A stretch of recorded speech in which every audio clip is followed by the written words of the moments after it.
Hi everyone, welcome to week one. In week one, we're going to look at intelligence agencies, which some of you might be interested in. We're going to focus mostly on intelligence analysis, which is a big part, I think, of the work of most of these agencies that we can see on the screen. And so check out the reading. The reading is really going to be your primary source for this week. It's a book. It's published in 2005. It was commissioned, I believe, by the intelligence community of the United States in order to look in. It's an ethnography of all of the intelligence analysts that work for the U.S. government. You'll see in there some responses from interviews that the author conducted with these guys. Now, it's published in 2005. It begins just after the 2001 terrorist attacks in New York. It is still today on the CIA website as recommended reading for those people who are interested in going into intelligence at all. I want to start off just by sort of pointing out that, when you think of intelligence, I think first of all you're going to think of the CIA. You probably think of the DIA, maybe the FBI there. You probably will think of the NSA, who are often in the news. There are some parts of this that you might not think of straight away, such as the National Geospatial Intelligence Agency, the Department of Energy, the Department of the Treasury even has within it an office responsible for financial intelligence. I might have mentioned before, one of the really most enjoyable jobs that I had was working not for this group, but I worked for American Express, but the reports that I would write would be sent in to this arm of the Treasury, right, who they monitor financial transactions, looking for potential terrorist activity, looking for potential organized crime, foreign countries meddling in U.S. banking systems and that sort of thing. Anybody that's been, embargoed, right? Anybody that's not allowed to trade, any businesses or individuals who have, because of sanctions, have been barred from trading in the United States or having assets here, they're looked at and looked for by these people as well.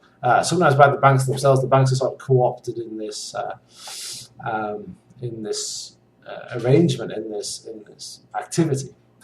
You'll see that the U.S. Department of Homeland Security, which we're going to take an individual look at in a couple of weeks, because I think that's worth a long look.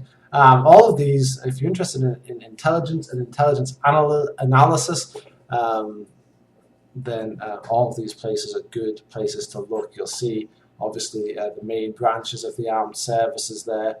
All the branches. I'm missing the Navy off the bottom here, but they're there. They have their own intelligence officers, their own intelligence operatives, those people that work in intelligence. All of them, some of them overlap, some of them do slightly different things.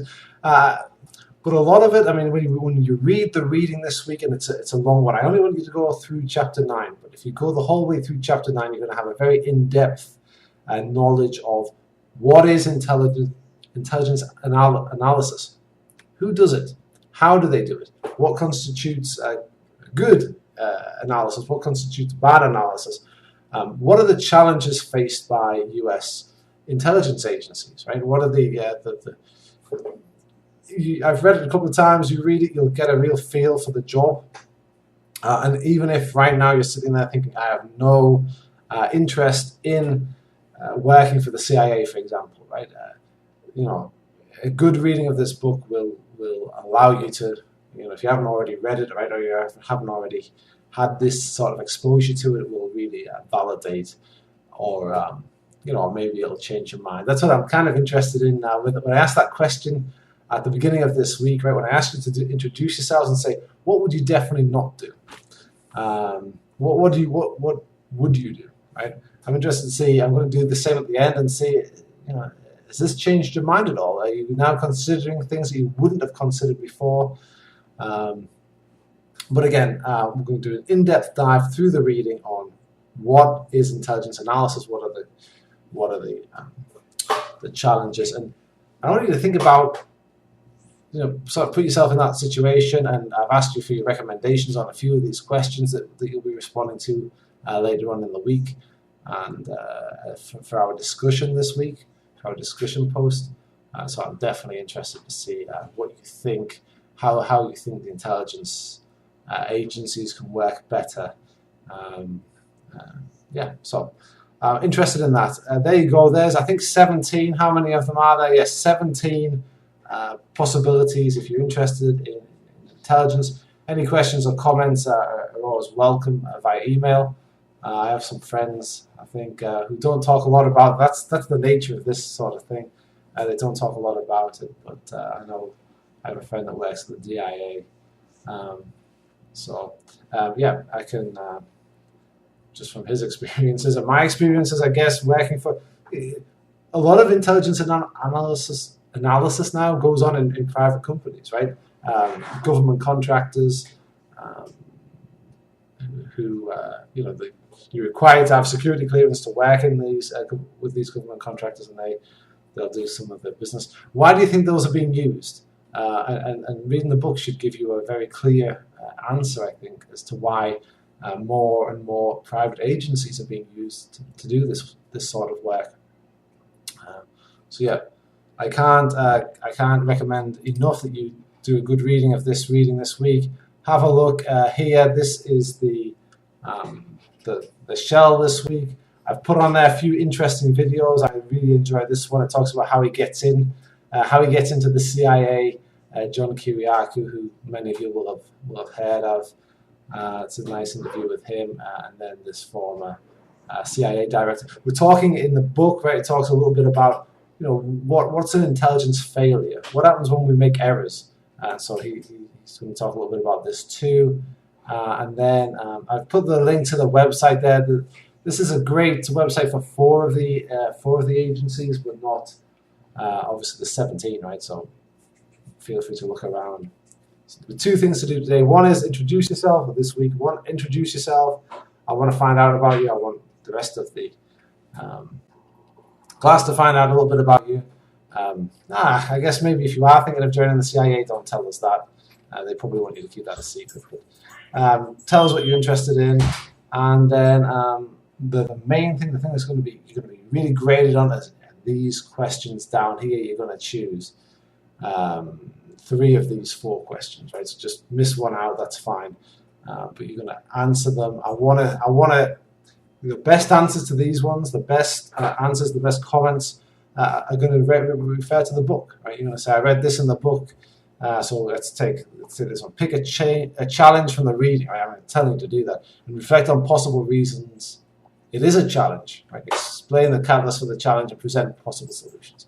Right? So I want you to say, on page so and so, it gives this challenge. Right? It gives these challenges, but I'm going to choose this one.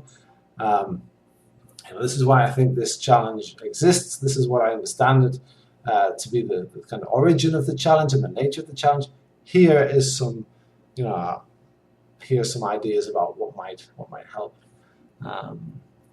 Similarly, right, all of this stuff you can get from the book. Okay, so it's kind of some facts are in there, but then a lot of it is just your own ideas. What do you think? Having understood the facts in the book, how do you think we can make something better? Right. The question 4 I really like. I think we could spend a whole semester talking about it. Should the intelligence agencies be using more statistically supported methodologies? I'm interested to see what you think about the methodologies that they do use and how they do use it. I can see some really interesting discussions coming out of that one. So I'm going to leave you to it with that. Highly recommend and require, right, that you read this book.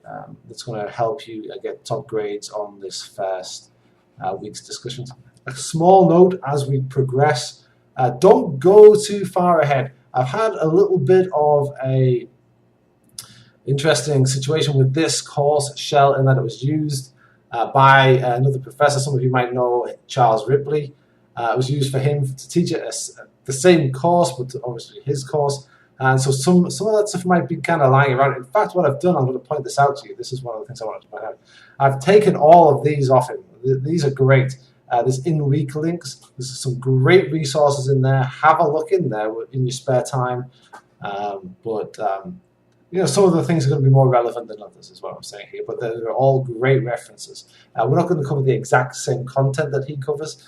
We're going to cover some slightly different things, but nevertheless, there's a lot of great stuff in there.